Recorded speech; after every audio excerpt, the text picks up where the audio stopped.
Welcome back to the Hockey Show, and we are talking about the New York Rangers and what their offseason's gonna look like. Now, this team is pretty good, I gotta say. I think we can all agree here, this team's pretty good. Finishing in the top 10 of the league the last 2 seasons. 2 seasons ago, they go to all the way to the Eastern Conference Finals, but then only lose to the Tampa Bay Lightning to take them down, which I gotta say, if there's any team to be knocked out in the playoffs by, it's the Tampa Bay Lightning. So they lose to them, and then going into this season, they've got the same roster going forward with their amazing goaltender, Igor Shesterkin, and their star players, Zibanejad and Panarin. But you know what? At the trade deadline, they say, that's not good enough. That is not good enough for us. We got to go big. And they go all in, and they trade for the 2 biggest trade deadline candidates that I've ever seen in my time of really paying attention to hockey.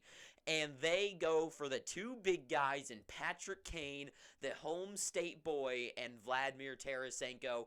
And they are all in. And I gotta say, they convinced me at the time. I predicted them in my predictions for them to win the Stanley Cup, because I was like, there's no way they lose. The offense, the defense, the goaltending, they've got it all down, and they're ready to go. But then the first round hit, and all things looked good until they came out on the bitter end of the Hudson River rivalry, losing to the New Jersey Devils. And now I think to myself, what the hell does this team need to do differently? Because this team is incredible. Defensively, they are stacked. Offensively, they're stacked pretty well. They're pretty well stacked for the regular season, which I'll get back to. And the goaltending, of course, Igor Shesterkin, pretty good goaltender. So, debatable whether you think he's the best goalie in the world or not. I don't think he's the best in the world, but I think he's good enough to help someone win a Stanley Cup. So, good enough for them.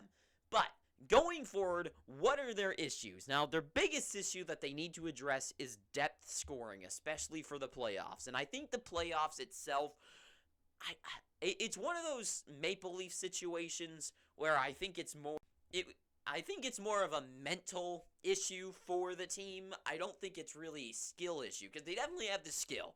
Offensively, they've got the stars, and the depth is kind of the issue, as well as just determination to win. I don't know. Something happened in that series that made them lose, and it was 2 factors. 1, their light just seemed to run out, and 2, depth scoring. So riddle me this. How many players do you think on the New York Rangers in that first round had more than 1 goal? More than 1, so 2 or more goals. How many do you think? You're probably thinking, well, at least like 4, Panarin, Kane, Tarasenko, Zibanejad, maybe Fox is in there, maybe 5. The answer is 2. There was only 2 players in that series with more than 1 goal, and that was Tarasenko with 3 and Kreider with 6. Everyone else, Panarin, Kane, Fox, had 1 goal. The list goes on and on you could list out there, right? So, that's a huge issue. Now, going forward, you're going to start looking at, like, okay, well, who's the issue? Of course, you're not going to move out Panarin or Zibanejad. Chris Kreider's still pretty good with the team. What are you going to do to fix this team? You're going to look at the guys who are those secondary scorers, that second line, the third line. And really the biggest question mark when it comes to them is those young kids, right? Namely, who they're going to have to deal with this offseason here, because they only have $11.7 million to spend, and they've got 2 RFAs, and one of them is one of those big names. The first overall pick in Alexis Lafreniere. This guy, supposedly one of the best players ever going to be drafted, has been a nothing machine. Just a big fat nothing. Literally, he's not garbage. He's not the worst. I wouldn't say he's even... Okay, he is a bust. But at this point, that elite potential that he was supposedly supposed to have is just not there. And he was completely missing in that playoff series against the Devils. And in the regular season, he's nothing that special, only getting in the 40s points. Not that great. And also, another RFA they're going to have to deal with is K'Andre Miller, and who is a fantastic young player. And this is going to be an interesting dynamic for them, because with only $11.7 million, they have to spend that on 9 players. They have 14 out of 23 players right now signed, 2 RFAs and 5 UFAs. Now, those 5 UFAs, 2 of them are Tarasenko and Kane, so those guys are out. They're not re-signing them unless for some reason Kane's like, I'll sign a $1 million contract. That's just not going to happen. But who knows? I guess crazier things have probably happened in our world. So that's not going to happen. So those two guys are out. So they're going to have to find those solutions. Now, really overall in this team, they're still pretty stacked, right? All the named guys are on the team. Panarin, Zibanejad, Kreider, Trocheck, Hedl. The list goes on and on. So most of the team is still intact, especially defensively. I think the only defensive free agent they have is Keandre Miller. So those two guys are going to be the main ones that I see them re-signing. So with Keandre Miller, I've been seeing speculation around of how much he's going to be signed for. And some people are saying like $5 million. I've seen something say $4 million. I personally think that's like way under his price range. This guy is phenomenal. He's all over the ice. He's super fast, super quick. He's got great hands, good defensively and offensively. I love this guy, and Keandre Miller to me is definitely worth $6 to $8 million. And for me, I'm so confused by these numbers because they're seeing guys like Caulfield, guys like Bratby getting signed big money in the $7 million range. To come by good defensemen nowadays is a huge thing for teams. I mean, you'll see guys like TJ Brody being signed $4 or $5 million, right? And he's far from being a great player. And you got to take a look at the guys like Vince Dunn and Keandre Miller, these RFAs, and think, well, these guys are getting at least $6 to $8 million.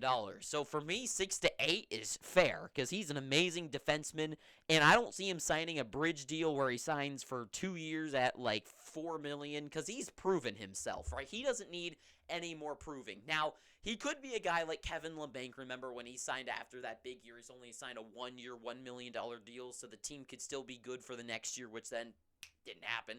But maybe Keandre Miller is one of those type of guys that'll do some kind of crazy contract like that, but I just don't think he's gonna. And I think he would be stupid to because he's earned that big money. So for me, 6 to 8 million for him, which is fine. But then comes Alexis Lafreniere, the big question and the big guy that's being talked about for the Rangers. Do they move him out? Do they trade him away? I don't think you should because with this Rangers team, they're not old. But guys like Kreider are eventually going to be stepping off. Guys like Panarin eventually, I mean, he's far from old, but eventually at some point, he is going to start sinking. Guys like Zibanejad will start sinking eventually. And to me, guys like Trocheck as well. And for guys like a Lafreniere to start filling in those gaps eventually being so young as they are, I think it would be smart of them to hang on to them at least a little while longer and not hit that panic button yet. But for me, I think for now you got to hang on. Maybe later, and maybe it's like some huge opportunity, and I don't know, someone like Mitch Marner's on the market, and it's like the Leafs are going full rebuild. You go, hey, Lafreniere, he's a great prospect. How about Lafreniere and a second-round pick for Marner? They're like, sure. I could see that, but for right now, I don't know what they can move a Lafreniere out for and bring back in. And to me, Lafreniere signs like $2.5 to $4.5 million. I think 2.5 is what he's worth because he still hasn't proven himself. So I would say in that range, which would then leave the Rangers signing both of those guys combined, just those two, to $8.5 to $12.5 million.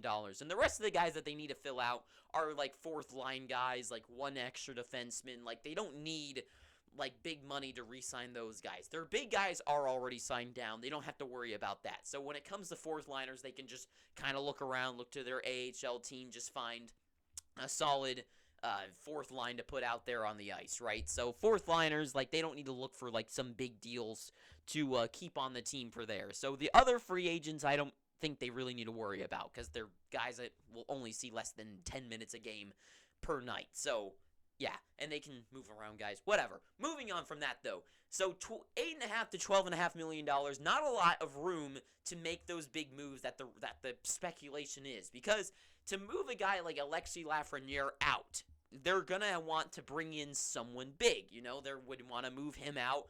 The Jets look like they're kind of retooling. Maybe they move him out to Winnipeg and bring on a guy like Mark Scheifele. But the issue is to do that, the Jets would have to definitely retain salary, and maybe they're willing to do that, and that's my biggest option for them when it comes to their needs, which is scoring depth. I don't think scoring depth. I just think it's more like just keep patting on the superstars. And to have Mark Scheifele on this team for the full season at the draft, if the Jets could get a good draft pick, and also pick up Alexis Lafreniere. I don't think Jets fans would be that mad, especially since Scheifele seems to be on his way out, and they move out Scheifele to the New York Rangers on a retained salary cap.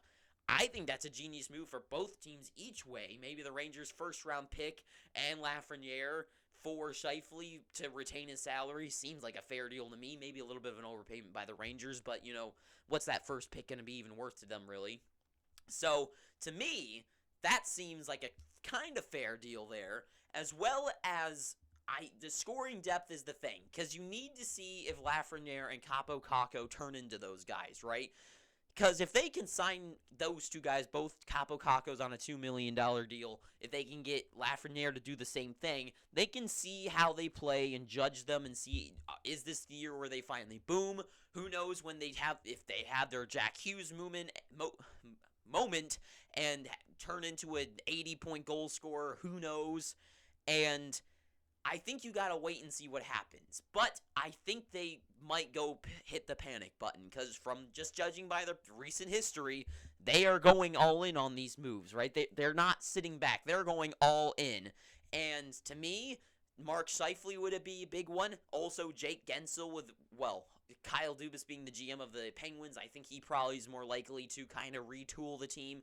Jake Gensel, I think, having 1 year left on his deal, maybe trade for him as well and have Jake Gensel and Mark Scheifele on the team the entire year would be huge. And I know that might seem like a stretch, but think about it. Gensel's probably I think he would probably be on his way out of Pittsburgh, because the team seems to be going down a big hill and he's still young. He probably wouldn't want to have a few years of his career being on a wasting team. So Jake Gensel gets moved out. Scheifele moved out for a small salary. What if they trade out those young guys? Hey, Lafreniere for Gensel, Capo Caco for Scheifele, and maybe like a second-round pick for each of them as well. Retain the salaries, put them on the team. And I think that would be a genius move by both sides. I think the Pittsburgh Penguins to bank on that young star, and as well as the Jets as well, trying to move out those young guys, retool the team, would be a lot smarter option. I mean, for the Jets too, Lafreniere with like Connor Brown, guy, I don't know where I got Connor Brown, Kyle Connor, and like Lafreniere to play on that first line would be huge and help him develop into that true star. And I think the Rangers doing their all-in approach, it would work out, and I could definitely see them doing that, because defensively they're good. Defensively they don't need help. I think offensively is where they really need to lean into it, because they need to address that scoring depth. And if they could have this upcoming playoffs, if they could have Kreider back in his 4-goal form in the first round, Panarin get 3, Zibanejad get 4, and then Mark Scheifele gets 2 in, and Jake Gensel, we know how good of a playoff performer Jake Gensel is. Have Jake Gensel have 5 goals and he's their Conn Smythe winner. I think that'd be huge for them. And I think that's the smart thing for them to do. Because this is a playoff team. If they do nothing, this is a playoff team. If they sit on their hands and they go, whatever, we're going to sign these 2 young guys, find a couple guys to put on the 4th line, this is a playoff team. But I think if they do hit that panic button, I personally would say my biggest votes would be Mark Scheifele, just to really have a true, I don't know. Scheifele might be kind of a reach, but I just think it makes sense. He's on his way out. I think Jake Gensel could be that really big move that everyone's like, whoa, and he's that huge payoff where he becomes a true New York Rangers guy, and I think that would be huge for them and would be the smartest thing for them to do. And I think, on one hand, I think they should sit back and let's see, because if Lafreniere, could you imagine if Lafreniere has his breakout season this year and he becomes that 89-point goal scorer, and the Rangers have set their own they break the Boston Bruins record from this season? That would be huge, but at the same time, do they bet on that? Do they bank on that? I don't know. Do they wait to the trade deadline? That would be my choice, but especially with Lafreniere, if you go into his, now his 4th season, and he has another bumbling season, and you try to trade him at the trade deadline, I think his value will be way low, and you won't be able to get those big names who are on the market if it is Jake Gensel and Scheifele still out there. I don't know, but I guess only time will tell. Personally, I think they should kind of lean in both ways, but I guess we'll see what they do. that is all I gotta say. So thank you for watching this. If you've made it this far, please, I'm begging you, pick up your free subscription. And until next time, too sweet, have an amazing day, and ta-ta for now.